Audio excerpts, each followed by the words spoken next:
आज का ये हमारा वीडियो जो है देश भर में अभी जो चल रहा है अग्निपथ और अग्निवीर को लेकर के जो भी बवाल देश में मचा हुआ है उसको लेकर के हम एक खुलासा करने जा रहे हैं कि आखिर ये अग्निपथ योजना किस लिए लाई गई है, क्यों लाई गई है, किसके लिए लाई गई है, क्या उद्देश्य है इसका, और इस अग्निपथ योजना से जो अग्निवीर तैयार किए जाएंगे उनका रोल क्या होगा, उनको किस सिर्फ 4 साल के लिए क्यों सेना में भर्ती किया जा रहा है, इन तमाम चीजों को लेकर के हम लोग आज यहाँ इसका थोड़ा खुलासा करेंगे। चारों तरफ से जिस तरह से विरोध और समर्थन की बात आ रही है, कुछ लोग इसका समर्थन कर रहे हैं और बहुत ज्यादा लोग इसका विरोध भी कर रहे हैं। लेकिन विरोध के बावजूद भी इस देश में जो भी योजना केंद्र सरकार वर्तमान की जो है, जो बीजेपी से है और आरएसएस के द्वारा नियंत्रित सरकार है, वो सरकार जो भी निर्णय लेती है उसके लिए चाहे आप कितना ही विरोध कर लो, आपके विरोध को दबा दिया जाएगा, या फिर विपक्ष का या देशद्रोही का या फिर और कोई नाम दे करके, जैसे किसानों को खालिस्तानी का नाम दे करके, मुसलमानों को आतंकवादी का नाम दे करके, आदिवासियों को क्या बोलते हैं उसको अपना नक्सलवादी कह करके, इस तरीके से वे हमेशा किसी भी आवाज को दबाने का काम करते हैं। तो यहां भी इस आवाज को भी दबा दिया जाएगा। लेकिन आवाज को दबा देने से या फिर आवाज उठाना ही हमारा उद्देश्य नहीं है, हंगामा खड़ा करना यही हमारा मकसद नहीं है। पूरे देश में जो कुछ हो रहा है उसके लिए कौन जिम्मेदार है और क्यों, इसके लिए हमें थोड़ा इस बारे में विस्तृत प्रकाश हम डालना चाहेंगे कि आखिर इस योजना का मतलब क्या है और इसे लाने की आवश्यकता क्यों पड़ी। जब देश के अंदर 70 साल से, या फिर उससे ज्यादा भी कह सकते हैं कि देश के अंदर एक सैन्य सिस्टम पहले से बना हुआ है और हर बार भारतीय सेना ने चाहे कहीं पर भी, चाहे उसका उपयोग किया हो चाहे दुरुपयोग किया हो, लेकिन भारतीय सेना ने हमेशा ईमानदारी से अपना प्रदर्शन किया और देश के मान मर्यादा और गौरव को बचाए रखने का काम किया। तो अब अगर नई योजना भारत में लाई जा रही है तो इसका मतलब है कि पुरानी सेना की भर्ती योजना में कहीं न कहीं किसी प्रकार की कोई कमी रही होगी। तो कमी रही होगी तो इसका मतलब है कि आज दिन तक जो भी सैनिक सेना में सेवाएं दे करके सेवानिवृत्त हुए हैं या फिर देश के लिए सेना में रहते हुए शहीद हो गए हैं, कुर्बान हो गए हैं, या फिर आज इस सेवा में काम कर रहे हैं, आज सेना में लगे हुए हैं, ऐसे लोगों के ऊपर सरकार को कोई भरोसा नहीं रहा। इसलिए उन लोगों को ये नई योजना लाने की आवश्यकता पड़ी। यही बात इससे साबित होती है। बदलाव या सुधार, अमेंडमेंट हर चीज में होता है और होना चाहिए। समय और परिस्थितियों के अनुसार कुछ भी करना संभव है, लेकिन इस प्रकार की योजना जिसके ऊपर कहा जाए तो एक साधारण से आदमी को भी हंसी आती है कि आखिर इसका उद्देश्य क्या है,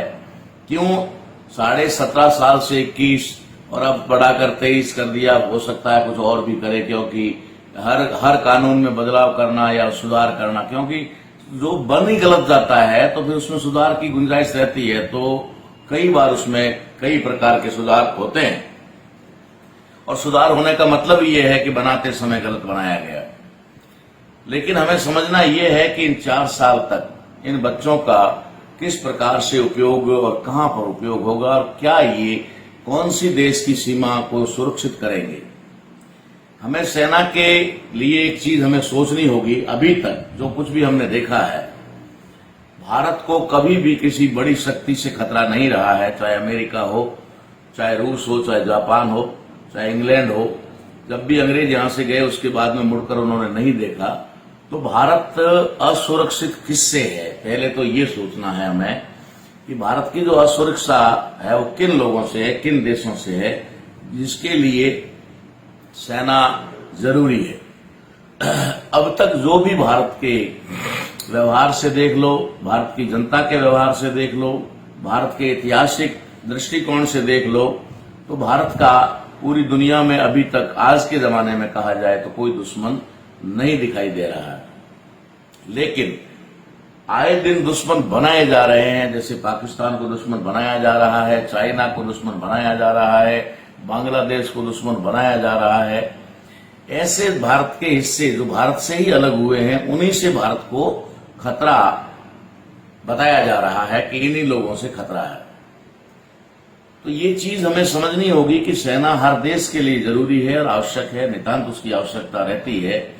लेकिन सेना कहां और किस समय और किस रूप में उसका उपयोग या सदुपयोग होना चाहिए, वो क्या भारत में सेना का हो रहा है। अभी हम देख रहे हैं पिछले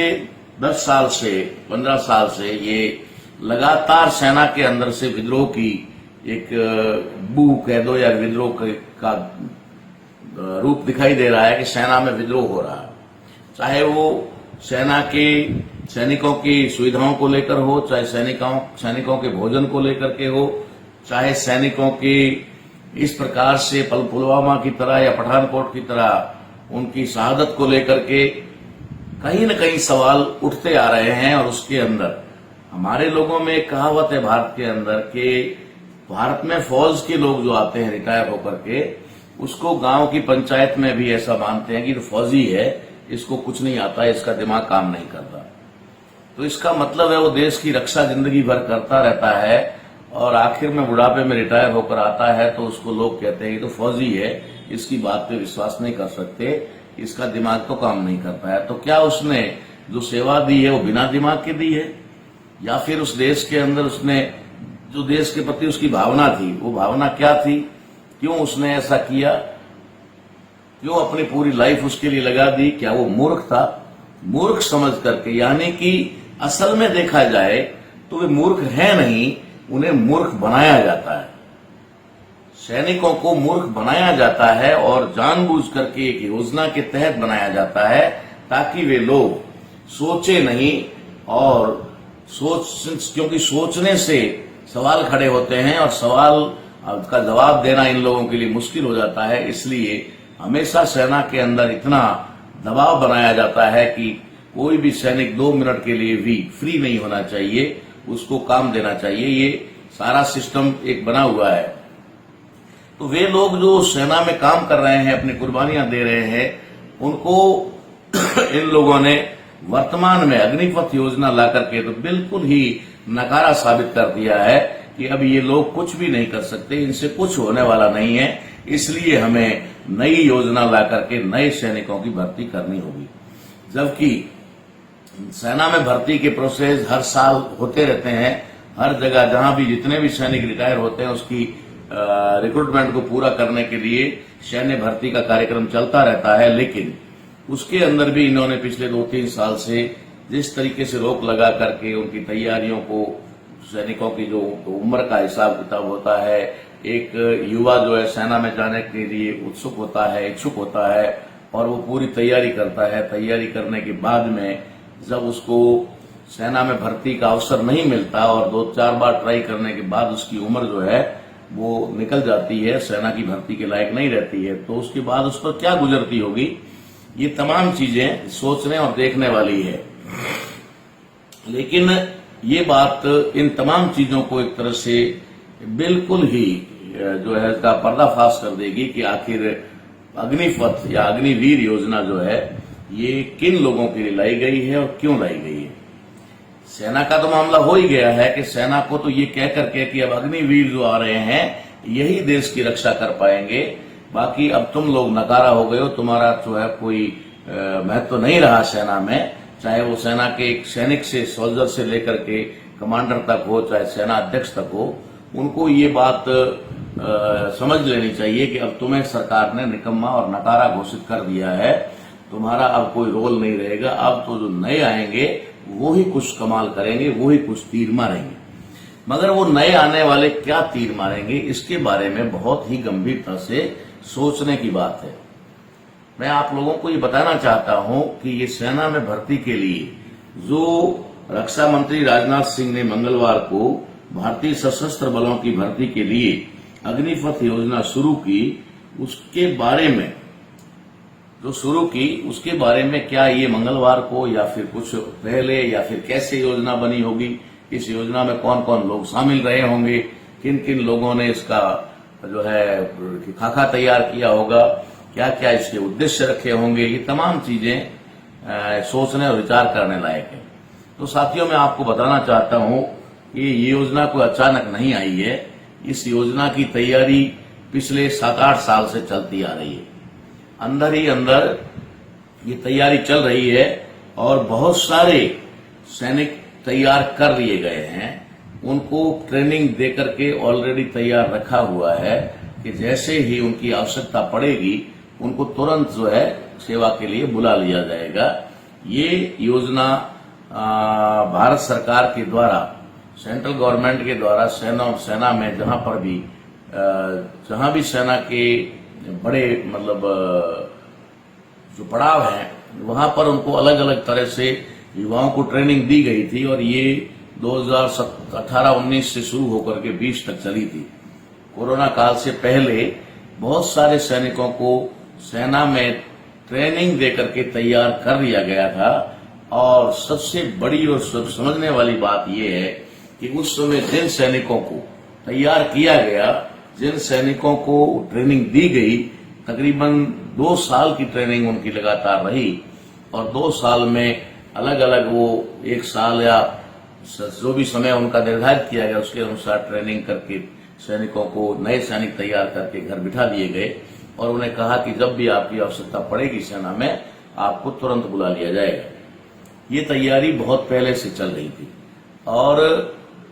जो सेना का सिस्टमेटिक ढंग से जो सेना में भर्ती का सिस्टम होता है उसको धीरे धीरे दरकिनार किया जा रहा था, ताकि जो सेना में लोग जा रहे हैं वो राष्ट्र की सुरक्षा की भाव से न जाएं, वे सिर्फ अपने आकाओं की, जिसको हम कहते हैं कि बीजेपी या आरएसएस या हिंदूवाद, तथाकथित हिंदूवाद, या फिर इस देश के अंदर ब्राह्मणवाद को बचाने के लिए एक माइंड सेट करके जिस तरीके से सैनिकों को सेना में जाना चाहिए वो तैयारी इनकी पिछले 5-7-10 साल से चल रही थी और उसको अब वो इम्प्लीमेंट कर रहे हैं। क्यों इम्प्लीमेंट कर रहे हैं? क्योंकि जिस तरीके से इन लोगों ने प्लान बनाया हुआ है कि 2022 से 2024 के बीच में इनको भारतीय संविधान को पूरी तरह से बदल ही नहीं देना है, हटा देना है और इस देश के अंदर मनुस्मृतियों को लागू कर देना है, जिसके छोटे छोटे परिणाम जो हमें दिखाई दे रहे हैं। और वो लोग जो इसको इम्प्लीमेंट करने की कोशिश कर रहे हैं उसके मुताबिक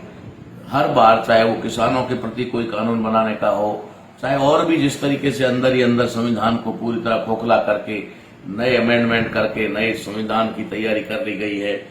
उसके मुताबिक भारतीय संविधान जो सबको समानता, स्वतंत्रता और भाईचारे का, न्याय का अधिकार देता है, उसको पूरी तरह से नष्टा नाबूद करके उसको जो है बदल करके वहां पर जो आरएसएस के अनुसार एक जहां के सुनियोजित तरीके से, जैसा कि वो कहते हैं कि भारत को 2000 वर्ष पहले का भारत बनाएंगे, यानी कि फिर से भारत में मनुस्मृतियां लागू करके फिर से वर्ण व्यवस्था को इस देश में लागू किया जाएगा और उसके अनुसार जो वर्ण व्यवस्था के मुताबिक 3 उच्च वर्ण हैं उनको अधिकार होंगे और चौथे वर्ण शूद्र को और वर्ण बहाय लोगों को, जो SC ST OBC है, उनको किसी भी प्रकार का कोई अधिकार, संपत्ति का, शिक्षा का या सत्ता का अधिकार नहीं रहेगा। और ये मनुस्मृतियों को फिर से लागू करके वो एकाधिकार इस देश के ऊपर करना चाहते हैं। ये उनकी बहुत ही पहले से सुनियोजित एक प्लानिंग चल रही है। उसी के मुताबिक इनको अब आने वाले 2 से 3 सालों में, अभी अगले साल 2023 से 24 के बीच में ये लोग इसके ऊपर पूरी तरह से इम्प्लीमेंट करेंगे, जिसके अंतर्गत वे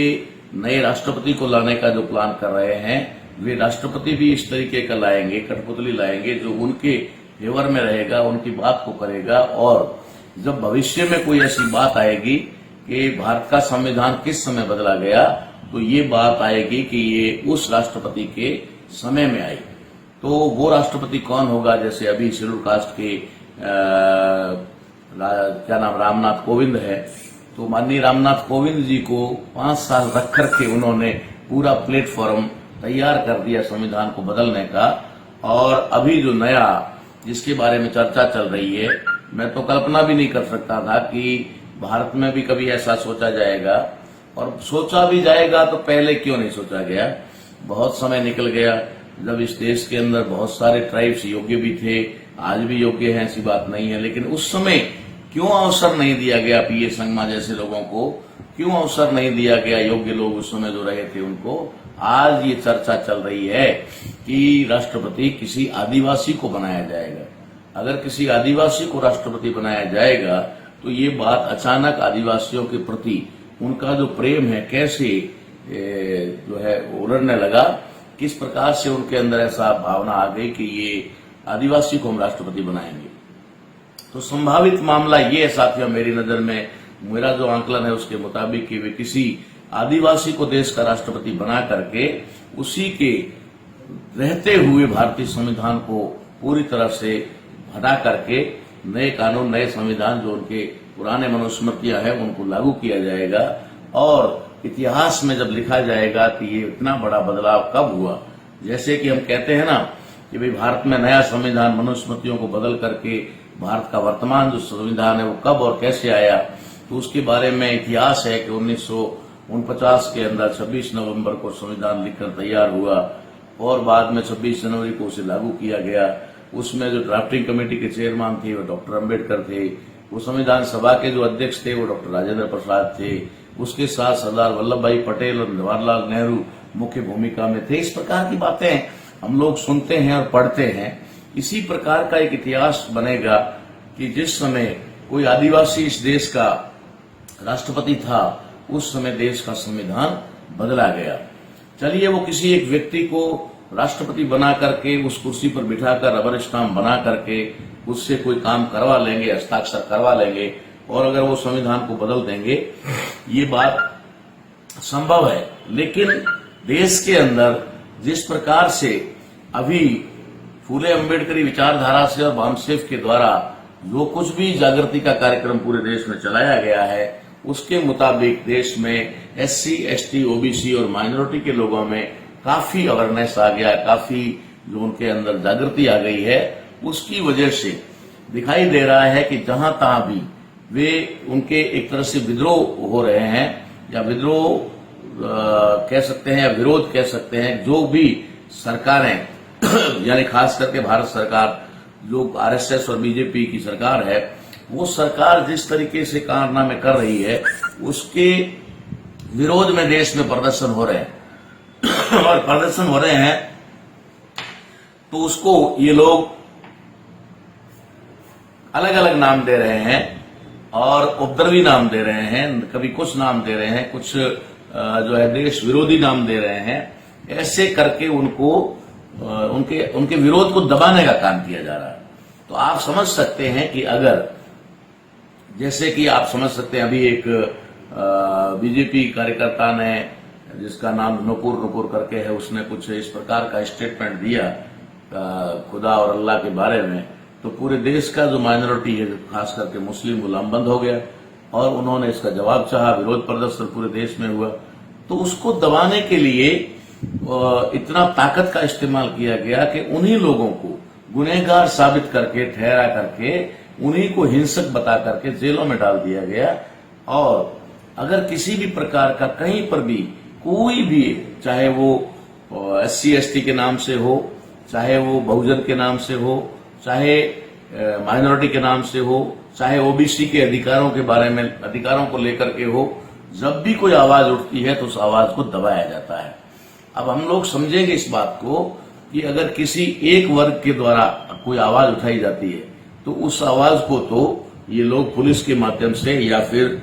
पैरामिलिट्री या और कुछ भी जो भी उनके सुरक्षा के मामले उनके द्वारा ये दबा सकते हैं। और बड़ा विरोध करने वाले बड़े नेताओं को वो ईडी और सीबीआई या और भी कई प्रकार के जो उनके पास हथियार है उनसे वो कर सकते हैं, ये बात तो क्लियर है। लेकिन अगर मामला संविधान का आया और ऐलान ये हो गया कि संविधान को आज के बाद में बदला जा रहा है, नया संविधान देश में लागू हो रहा है, तो निश्चित तौर पे कोई माइनॉरिटी सड़क पर नहीं होगा, कोई अकेला एससी सड़क पर नहीं होगा, एसटी अकेला सड़क पर नहीं होगा, ओबीसी भी अकेला सड़क पर नहीं होगा। भारत के रहने वाले तमाम लोग जो समझदार हो चुके हैं, जानकार हो चुके हैं, उनके अधिकारों का हनन होते हुए वो लोग नहीं देख पाएंगे। तो निश्चित तौर पे पूरे देश के अंदर एससी, एसटी, ओबीसी, माइनॉरिटी और तमाम वे लोग जिनके राइट्स खत्म हो रहे हैं, वे लोग एक बड़ा विद्रोह इस देश के अंदर करेंगे या फिर सरकार के इन संविधान बदलने की कार्रवाई का विरोध करेंगे। और विरोध जब करेंगे तो अगर अधिक लोग जब विरोध करते हैं तो उसके बाद में क्या मामला बनता है कि या तो उनको किसान आंदोलन की तरह अपने कानून थोड़े दिन के लिए वापस लेने पड़ते हैं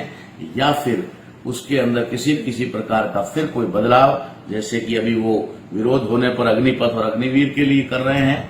ऐसा हो सकता है कि सरकार दबाव में आ जाए क्योंकि जनता पूरी की पूरी सड़कों पर उतरने वाली है और एक सिविल वार का रूप धारण करने वाली है। ऐसी स्थिति में जिन लोगों का माइंडसेट पहले से ऑलरेडी तैयार किया गया है राष्ट्र प्रेम के नाम पर, राष्ट्र भक्ति के नाम पर, और वो असल में राष्ट्र भक्ति नहीं है, वो ब्राह्मण भक्ति है। और ब्राह्मणों ने, यहूदियों ने जिस प्रकार का एक सिस्टम बना करके हमारे लोगों को मानसिक रूप से गुलाम बनाकर रखा है और संघ के माध्यम से जो विचारधारा का मामला उनके अंदर डाला गया है और एक मानसिकता उनकी बना दी गई है कि इस देश को हिंदू राष्ट्र बनाना है, यही हमारा पहला और आखिरी कार्य है, इसके लिए हमें चाहे जान देनी पड़े तो हम दे देंगे। हिंदू राष्ट्र बनना चाहिए, देश हिंदुस्तान बनना चाहिए, ये हमारा देश है, यहाँ मुसलमानों का नहीं होना चाहिए, या सिखों का नहीं होना चाहिए, या क्रिश्चियन का नहीं होना चाहिए। ऐसा सोचने वाले लोग ये नहीं जानते हैं कि सिख, ईसाई, क्रिश्चियन, बौद्ध और जैन, ये तमाम लोग जो हैं ये आपके भारत के मूल निवासी और आपके भाई हैं, जिनके खिलाफ आपको भड़काया जा रहा है, आपको खिलाफ किया जा रहा है। तो इस देश के अंदर निश्चित तौर पे एक बहुत बड़ा जो है विरोध होने वाला है। जो जिस कार्य को लेकर के ये लोग चल रहे हैं, जिस नीति को लेकर के ये लोग चल रहे हैं, संविधान विरोधी नीति को, संविधान को बदलने की नीति को, इस देश में वर्ण व्यवस्था को पुनर्स्थापित करने की नीति को लेकर के जो चल रहे हैं, उसका बड़े पैमाने पर विरोध इस देश में होना तय है। इसलिए क्या होता है साथियों, अगर इतना बड़ा विद्रोह होता है तो उस विद्रोह को कैसे दबाया जाएगा। आज जो सेना में सैनिक हैं, वे सेना के सैनिक संविधान को जानते हैं, वे सेना के सैनिक देश और राष्ट्र की और जनता की सुरक्षा और हितों की रक्षा के लिए मैदान में तैनात हैं, वे अच्छी तरह जानते हैं। फिर उनके साथ जिस तरीके का व्यवहार अब हो रहा है उससे थोड़े कुंठित वो लोग भी हैं, थोड़े दुखी वो भी हैं, सोचने लगे हैं। कम से कम ड्यूटी पर नहीं सोचने देते हैं तो घर आकर के सोचते हैं, घर में आकर के आसपास का वातावरण और माहौल देख करके सोचते हैं। आए दिन जो पूरे देश के अंदर जिस प्रकार का वातावरण निर्माण हो रहा है उसको देख करके वे लोग, और खास करके आज सोशल मीडिया के माध्यम से हमारे देश के सैनिक और अधिक सैन्य अधिकारी इस बात को सोचने लगे हैं, गंभीरतापूर्वक सोचने लगे हैं और उनकी नीतियों को समझने लगे हैं। कुछ लोग जो उनकी मानसिकता के अनुसार बन गए हैं, उनकी आइडियोलॉजी पर चलने वाले हैं, वे लोग भले ही इस प्रकार का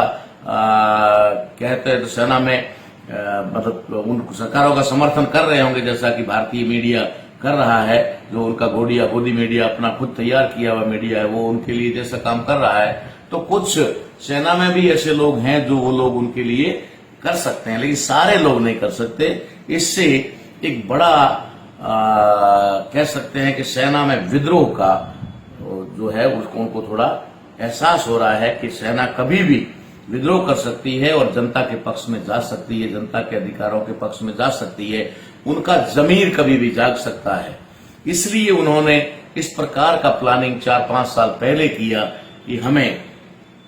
सीमाओं की रक्षा के लिए नहीं चाइना, पाकिस्तान या फिर बांग्लादेश या और किसी सीमांती देशों से सुरक्षा के लिए नहीं, हमें आंतरिक सुरक्षा के लिए भारत के अंदर जिस प्रकार के विद्रोह हो रहे हैं, जिस प्रकार से आदिवासी सड़कों पर है, शेड्यूल कास्ट के लोग सड़कों पर है, युवा बेरोजगारी की वजह से सड़कों पर है, बच्चे और पेरेंट्स एजुकेशन को लेकर सड़कों पर है, इस प्रकार से माइनॉरिटी अपने हक अधिकारों को लेकर के सड़कों पर है, ओबीसी अपनी हक अधिकार जो अपना 52 से 60% जो हिस्सा है उसको पाने के लिए अलग से जनगणना के लिए जो सड़कों पर है, आए दिन जो विरोध प्रदर्शन देश में हो रहा है, उन तमाम चीजों को लेकर के एक बहुत बड़ा विरोध इस देश के अंदर खड़ा होने वाला है।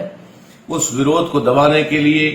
जिस प्रकार से पुलिस के जमीर को मार दिया गया और उसके अंदर भी आज की तारीख में जो जातीय सोच रखने वाले, जो वर्ण व्यवस्था को मानने वाले पुलिस के अंदर लोग हैं, वे लोग भले ही उन सरकारों का समर्थन कर रहे हैं या सरकार के आदेश की पालना कर रहे हैं, लेकिन बहुत सारे लोग पुलिस डिपार्टमेंट में भी ऐसे हैं जो जिनका दम घुट रहा है, जो अपने जमीर को कोस रहे हैं, जो ऐसा महसूस कर रहे हैं कि कहां गलत जगह आकर के हम फंस गए, अब ना तो ये नौकरी छोड़ सकते हैं, छोड़े तो बच्चे और परिवार का क्या होगा। इस प्रकार से वो घुटन भरी जिंदगी पुलिस डिपार्टमेंट के अंदर भी, हर राज्य के अंदर, तो केंद्र की चाहे दिल्ली पुलिस है उसके अंदर भी, सभी जगह पर ऐसा कुछ लोग महसूस कर रहे हैं, एहसास कर रहे हैं, उनका जमीर उन्हें झकझोर रहा है कि क्या तुम आए दिन जो कर रहे हो वो सही कर रहे हो, अगर तुम सही नहीं कर रहे हो तो फिर तुम्हें आगे चलकर क्या करना होगा, तुम्हारे बच्चों का भविष्य क्या होगा। जो लोग आज सड़कों पर उतर करके बच्चों के भविष्य की लड़ाई लड़ रहे हैं, उसके अंदर क्या तुम्हारे बच्चे शामिल नहीं है। इस प्रकार का साथियों सभी जगह एक मन को झकझोर देने वाला विचार सभी जगह, चाहे पुलिस में हो, चाहे सेना में हो, चाहे अधिकारियों में हो, सब जगह पर जागने लगा है। लेकिन हमारा दुश्मन इतना क्रूर है कि वो किसी भी बात को, किसी भी प्रकार उसका जमीर कभी हिलता नहीं है और वो बहुत क्रूरता से काम करता है। इसलिए उन लोगों ने सोचा कि अगर हम इतना बड़ा स्टेप लेंगे भारतीय संविधान को बदलने का और नए संविधान को लागू करने का, उस समय हमारे देश में हमें एक बहुत बड़े विरोध का सामना करना पड़ेगा, बहुत बड़े विद्रोह का सामना करना पड़ेगा। उस विरोध और विद्रोह को दबाने के लिए हमारे पास में क्या हथियार रहेगा, कैसे उसको दबाया जाएगा। इसलिए साथियों उन्होंने 17.5 साल से 21 या 23 साल के युवा जो कोई डिसीजन लेने लायक नहीं होते हैं, वे अधिकांश इसी उम्र में भटक जाते हैं। इसी उम्र के अंदर ये कमसिन उम्र मानी जाती है, किशोरावस्था से निकल करके युवा अवस्था में प्रवेश करते हैं। बच्चों के शरीर के हार्मोन्स जो है वो चेंज होते हैं। हार्मोन्स चेंज होने की वजह से उनमें बहुत ज्यादा बदलाव आता है और उस बदलाव में उनका जो मस्तिष्क है वो अस्थिर सा हो जाता है और जिस तरीके से उसका उपयोग करना चाहे हम लोग उसका उपयोग कर सकते हैं। जैसा कि आपने देखा होगा, एक 17-18 साल का लड़का जब बाइक चलाता है तो हमारे बहुत सारे लोग डरते हैं, अरे इतने तेज क्योंकि उसके अंदर उस समय ये जोश है, जुनून है, उसकी बढ़ती उम्र का बदलाव का कारण है जिसकी वजह से वो ऐसा कर रहा है। इसी तरीके से उसके अंदर डर नहीं होता, वो कहीं से भी कूद जाता है, कहीं से भी कुछ भी, कब बड़े बड़े खतरे जो मोल लेता है इस 17 से 21 साल की उम्र में। अधिकांश बच्चों के अंदर जो अट्रैक्शन की भावना और लड़के लड़कियों के बीच होता है वो इसी उम्र में होता है। तो ये वो उम्र है जिस समय ये बच्चे डिसीजन नहीं ले पाते, सिर्फ इनको एक आदेश देना चाहिए या कोई भी काम दे देना चाहिए, इसको ये कर दो, उसको वो कर दो। तो ऐसे बच्चों की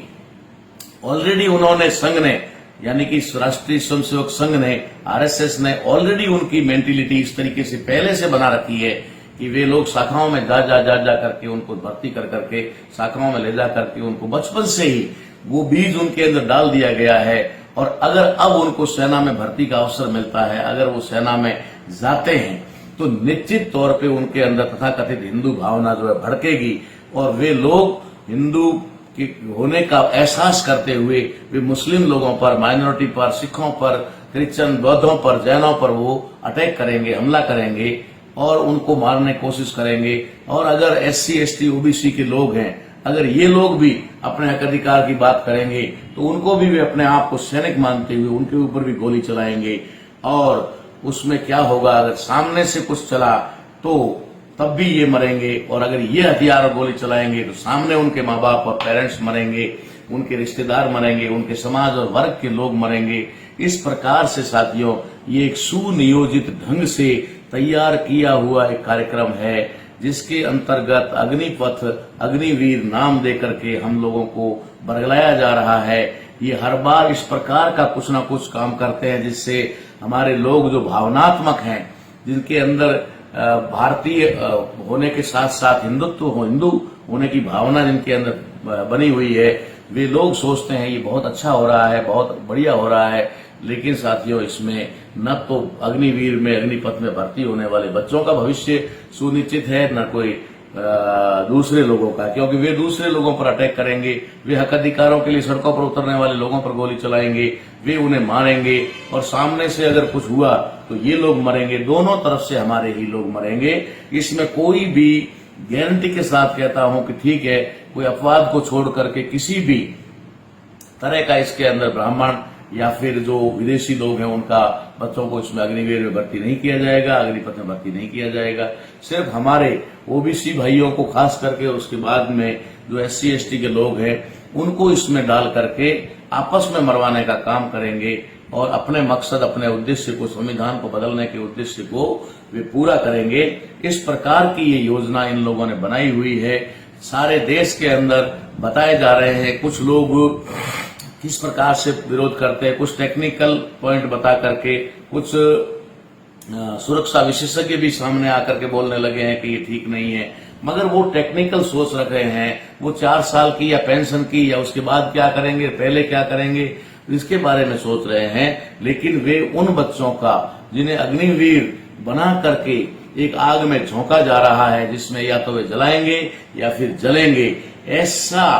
इसके बारे में कोई भी गंभीरता से नहीं सोच रहा है। सिर्फ ये सोचा जा रहा है कि इनकी पेंशन कैसे होगी, इनको पैसा कैसे दिया जाएगा, इनका बाद में भविष्य क्या होगा, इसको 4 साल में सेवानिवृत्त होकर पूर्व सैनिक कह दिया जाएगा। ये कोई पूर्व सैनिक कहने का मामला नहीं है। जो बचेगा उसके बारे में देखा जाएगा और जो नहीं बचेगा, पहले से ही मर जाएगा, उसको कुछ नहीं देने वाले हैं। ये सिर्फ इस्तेमाल करने वाले हैं। इसलिए साथियों, मेरा आप लोगों से करबद्ध निवेदन है कि इस प्रकार का जो षड्यंत्र इस देश के अंदर रचा जा रहा है, सेना के नाम पर, सैन्य भर्ती के नाम पर, सशस्त्र सेना में भर्ती के नाम पर, अग्निपथ और अग्निवीर का नाम दे करके जिस प्रकार का वे लोग तैयारी कर रहे हैं, उससे आप सावधान रहें, सचेत रहें। हो सकते तो अपने बच्चों को बेरोजगार भले ही रहें, लेकिन इस प्रकार की अग्निपथ योजना या अग्निवीर योजना के तहत जो है सेना में ना भेजें। सेना का जो सीधा भर्ती का सिस्टम है, जैसे सेना में भर्ती हमेशा होती है, उसके मुताबिक सेना में जाने के इच्छुक लोग या माँ बाप अपने बच्चों को सेना में भेज सकते हैं, उनको कोई नहीं है। लेकिन इस प्रकार की योजना जिसका कोई औचित्य नहीं, कोई मतलब नहीं, सिर्फ 4 साल में इन बच्चों को मरवा देना और उन बच्चों से लोगों को मरवा देना, इस उद्देश्य को लेकर के ये योजना बनाई गई है। इस योजना से अलर्ट और सावधान रहने की आवश्यकता है। अगर ऐसा नहीं हुआ तो देख लीजिएगा, आपके बच्चों का भविष्य तो खैर है ही है, आपके बच्चों के जो पोते हैं आपके, उनका भी भविष्य अंधकार में। आने वाली कई पीढ़ियां हमारी गर्त में जाने वाली है, कई पीढ़ियां जो है इस देश में गुलाम हो जाएगी। फिर से वे कानून लागू हो जाएंगे, फिर से जुबान काटना और कानों में शीशा पिघलाकर डालने का काम शुरू हो जाएगा। फिर से एक वर्ग विशेष के मुंह से, जुबान से निकला हुआ हर शब्द कानून बन जाएगा और इस देश के अंदर जो है 90 से 95% आबादी जो भारतीय है वो गुलाम हो जाएगी। उन्हें कोई अधिकार नहीं होगा, उन्हें मोहताज कर दिया जाएगा, दाने दाने के लिए उनको मोहताज कर दिया जाएगा। ये सब तब होगा जब भारत का संविधान बदल दिया जाएगा। और भारत को संविधान को बदलने की कार्यवाही बहुत पहले से चल रही है। हम 10 साल से लगातार आपको भारतीय संविधान के बारे में अवगत करा रहे हैं कि संविधान को बदलने का प्रयास जारी है। भारतीय संविधान बचाओ और लागू करो जो प्लान हम कर रहे हैं, उसके अंतर्गत अब बहुत सारे लोग संविधान के प्रति जागृत हुए हैं, संवैधानिक अधिकारों के प्रति जागृत हुए हैं, वे अपने घरों में संविधान रखने लगे हैं। इन तमाम चीजों से दुश्मन को खतरा लगने लगा है, इसलिए वे लोग बहुत जल्दी ही इस अपने कार्यक्रम को अंजाम देना चाहते हैं। इस अंजाम देने के लिए, होने वाले विद्रोह को दबाने के लिए वे ये अग्निवीर पैदा कर रहे हैं और ये हमारे जोश में होश खोने वाले जो बालक हैं, युवा हैं, ये इसमें जबरदस्ती भर्ती हो जाएंगे और वे लोग, उनका इस्तेमाल होगा और उन्हें मार दिया जाएगा या मरवा दिया जाएगा या उनके हाथों से लोगों को मरवाया जाएगा। इस प्रकार का एक सनसनीखेज मामला हमारे सामने है। इस समय हमें बहुत गंभीरता से और धैर्यपूर्वक सोचने की आवश्यकता है। धन्यवाद।